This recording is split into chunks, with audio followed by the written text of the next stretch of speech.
That's the guy you need to focus on. That's a guy who worked really deep with Epstein, like hand in hand.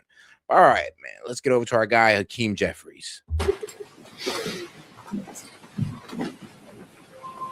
afternoon, everyone.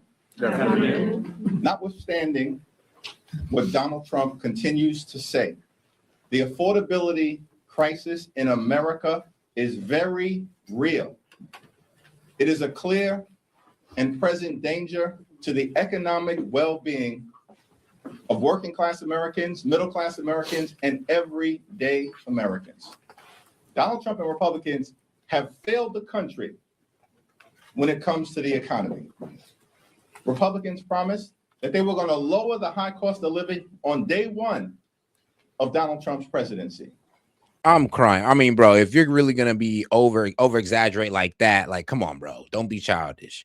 And gas prices are down, which you guys were complaining about. You complain about eggs on day one, and those are down, which you guys were complaining about. You guys said there was gonna be a recession because of the tariffs. Well, there wasn't no recession. I mean, you said there were gonna be crazy inflation because of tariffs. Well, inflation is down, so. Like, I'm sorry, but did anything you guys say come to fruition at all? Like, did it come true whatsoever? No, of course not. But costs haven't gone down in the United States of America. Costs have gone up under failed Republican policies. Jesus. Housing costs are out of control. Grocery costs are out of control. Healthcare costs are out of control. Utility bills are out of control. And childcare costs are out of control. Bro, that all happened under you guys. And I mean, all right, I'm gonna be real with you. When these guys talk about childcare, I'm like, hey, you know that little Somali fraud thing that you guys were subsidizing these people that weren't really running daycares? You know that kind of affects the cost of childcare. Yeah, I mean, when people are getting government child care subsidies or funding, and these people are not really having or taking care of children in the community, like, kind of, that kind of inflates child care costs. And of course, that rapid inflation under Biden, that also effed them up as well. I mean, these daycares got to buy food and supplies and all that as well. And trust me, all that went up under Biden. So you tell me that has nothing to do with it? Affordability crisis in the United States of America is very real. Republicans have failed to lower the high cost of living. And as a result of the Trump tariffs, costs are going up by thousands of dollars per year. Bro, he said thousands of dollars a year. Like, bro, I'll be real with you. It ain't even been a year since we had the tariffs. They started in April, bro. Bro, it's February. Like, what do you mean in years? Like, all right, now you're just not making sense. And because of the tariffs, we were able to get manufacturing back for, of course, auto, pharmaceuticals, semiconductors, aerospace. I mean, what I'm sorry, but there's a lot of pluses to these tariffs. And of course, I mean, Trump was able to lock in trade deals because of these tariffs. So you guys said that they were inflationary. You were wrong. You said that it gets passed straight down to the consumer. Well, if that was true, why is all these countries shaking in their boots every time Trump throws the word tariff around? Like, why would they not just dismiss it and say, all right, well, no, just going to go straight to the consumer. So who cares? Well, that's not what's happening. So what you guys think about tariffs don't match up to reality. On everyday Americans. Democrats remain committed to driving down the high cost of living, to fixing our broken healthcare system, and to ensuring that we have immigration enforcement policies in this country that are fair, just, and humane. Republicans have failed America. Okay. On affordability. Bro, what did you do under Biden? I mean, Hakeem, please tell me the policy that you proposed under Biden to help with affordability. You didn't. Y'all just let the man low-key drive up inflation and then whistled on by his prices skyrocketed. Then you gaslight the American people by telling them they're in the best economy ever. I'm sorry, but it's really hard to hear you guys talk about affordability when y'all made things the most unaffordable the Americans ever seen in years under Biden. It's really hard to hear y'all on affordability. It really is, especially when Virginia voted for Spamberger on affordability. And has things gotten more affordable for Virginia? No. The woman is raising taxes, but she ran on affordability. Like, come on now. Y'all should be the last ones talking about affordability, running the most unaffordable states and cities. On healthcare, on immigration enforcement, and they have failed to make life better for the American people. Questions? Thank you. It's looking increasingly likely there might need to be some sort of short-term stopgap for DHS with the deadline approaching at the end of the week and no agreement. No, I wouldn't be so mad about Dems criticizing Trump on affordability if they had a plan themselves. I mean, like, am I not being fair? Am I not being fair? Like, let's be real, Dems. Like, come on now. Like, you know, if y'all had a plan on affordability and you laid it out before, it's going like, well, Trump is doing this wrong. This is our plan instead. All right, I would hear you guys out, but y'all don't really got no plan. Y'all just sitting here complaining all the time about Trump's plan. And parts of it is working. I ain't saying that everything is going smooth, but yes, there's parts of his affordability plan that's working. When you guys are complaining with no plan, you guys got elected on affordability in Virginia and you're raising prices. So therefore, I mean, like, once again, what plan do you have besides F Trump? Yet. I'm just curious if there's any chance you would vote for or allow your members to vote for a short-term CR to do a clean extension of DHS just to give more time for negotiations to take place. ICE is out of control right now. Oh, guys, make sure to double tap that screen, like the video, guys. Let's get more people on the conversation. Bye. Double tapping that screen. If you're on Rumble, like the video. The American people know it, and ICE clearly needs to be reined in.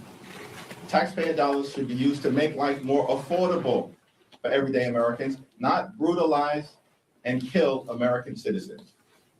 Our position has been clear. Dramatic changes are needed at the Department of Homeland Security before a DHS funding bill moves forward.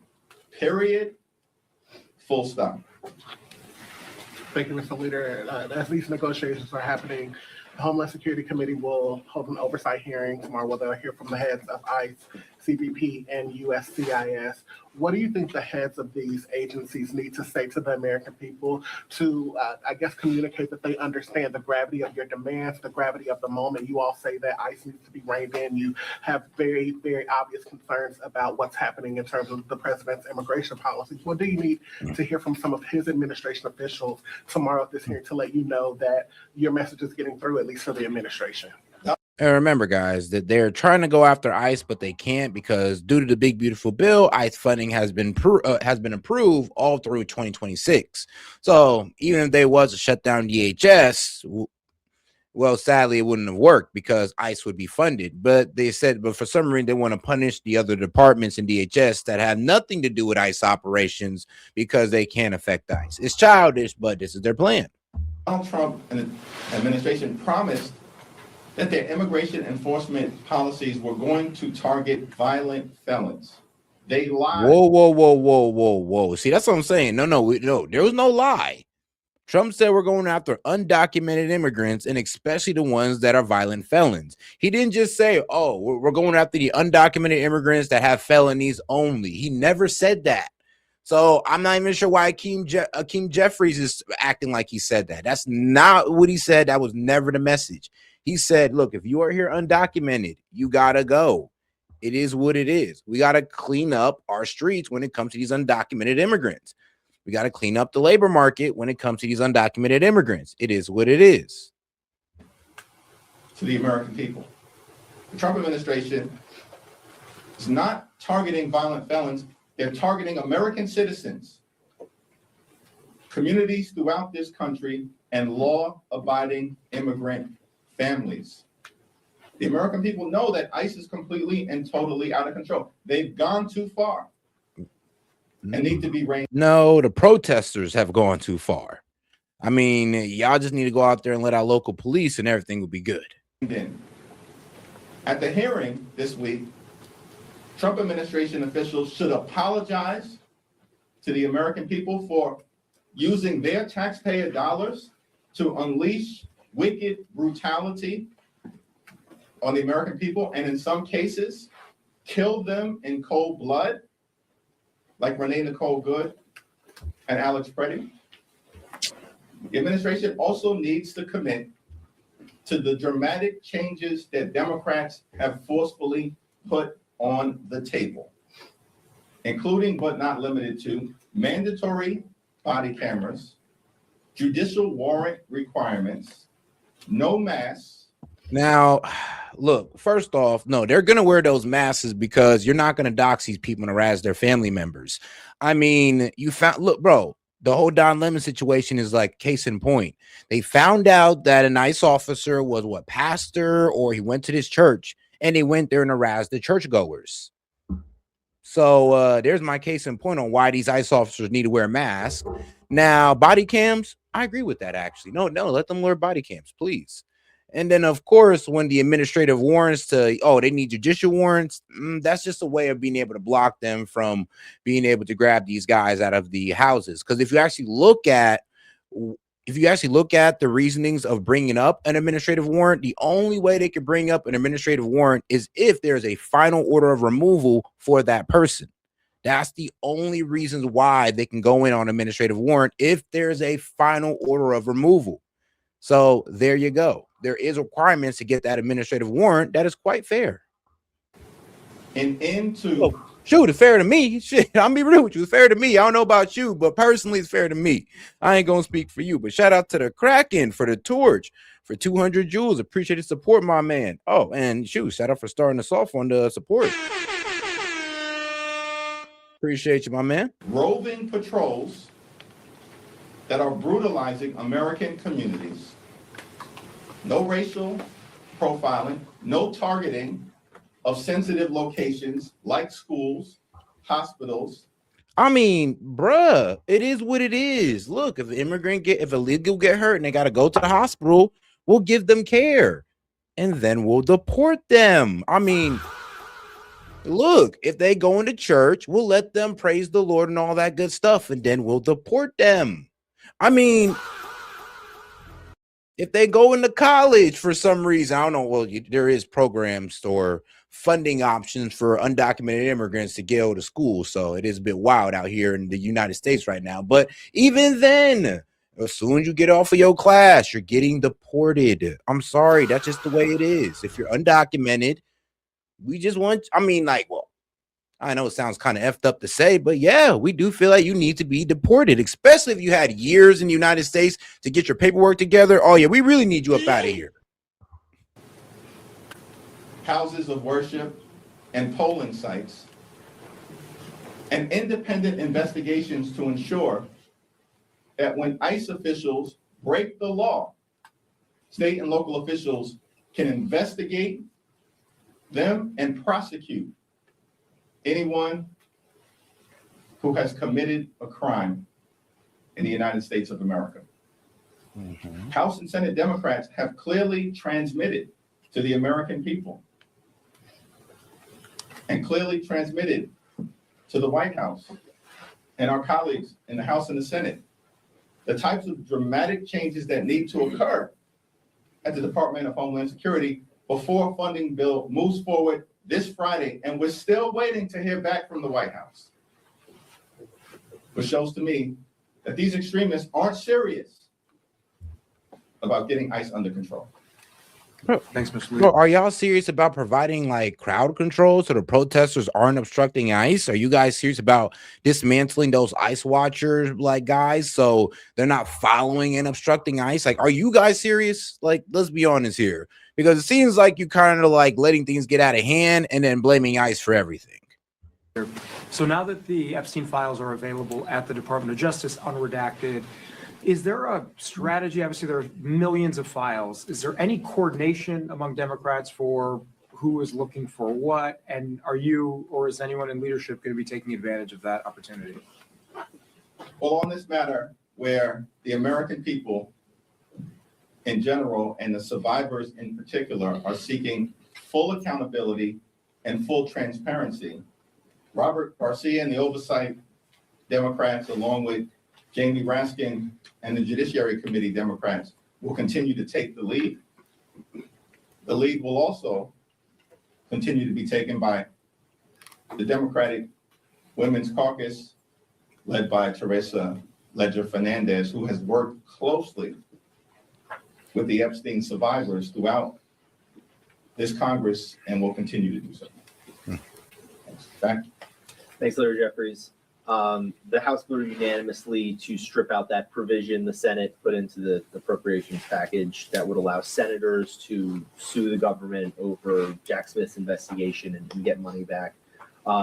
There's now a hearing on with the telecom companies tomorrow. Oh, guys, make sure you guys double tap that screen and like the video, guys. Let's get more people on the conversation by double tapping that screen. Appreciate the support. Let's keep it going. In the Senate, and Lindsey Graham has said he's trying to get some version of this through the Senate in the future that would allow for a private cause of action by private groups who have their phone records similarly pulled. Is something like that entirely dead in the House of Representatives? Would you consider any sort of legislation like that might come out? We'll have to take a look at any bipartisan proposal that relates to allowing everyday Americans to vindicate their rights under the law, if in fact those privacy rights have been violated. But the continuing temper tantrum being thrown by Lindsey Graham perplexes me. I don't get it. Mhm. Like, there's enough corruption taking place coming out of 1600 Pennsylvania Avenue right now, the most corrupt administration in American history, Donald Trump and his sycophants running the largest pay-to-play scheme ever seen, focused on enriching themselves, their family members, and their friends, as opposed to actually addressing the affordability crisis or driving down the high cost of living. Republicans in the House and the Senate have shown no interest. I mean, look, I'll be real with you. No, Trump is not distracted by, enriching his friends. If anything, he's distracted by foreign, what's going on in Iran and what's going on in the Middle East. Actually, he's been distracted with foreign policies than, domestic policies, which I do agree. He do need to focus on that more. In dealing with the affordability crisis and no interest in fixing our broken healthcare system, I would suggest that John Thune and others actually pass the straightforward extension of the Affordable Care Act tax credits. Focus on that so we can actually restore affordable healthcare for tens of millions of Americans who are right now facing dramatically increased healthcare premiums. In some cases, seeing their premiums increase by $1,000 or $2,000 per month. That's unacceptable here in the wealthiest country in the history of the world, and Senate Republicans have done nothing about it. After House Democrats partnering with 17 House Republicans sent over a month ago a straightforward extension of the Affordable Care Act tax credits. No, which is true. Yeah. Well, what was it? It was a 3-year extension on the tax credits, actually, a 3-year extension. And I went past the House, but I don't think it made it past the Senate. Actually, yeah, I think it got struck down in the Senate. Rosa DeLauro said she would support a funding bill that essentially funds every portion of DHS except for ICE and CBP. A, is that something you would support? And B, if it is, would that not be basically giving up all the rest of the leverage, given that the big, beautiful bill funded those two agencies for 4 years? We don't look at the moment that we're in as exercising leverage over the other side. We want to fund the government in a manner that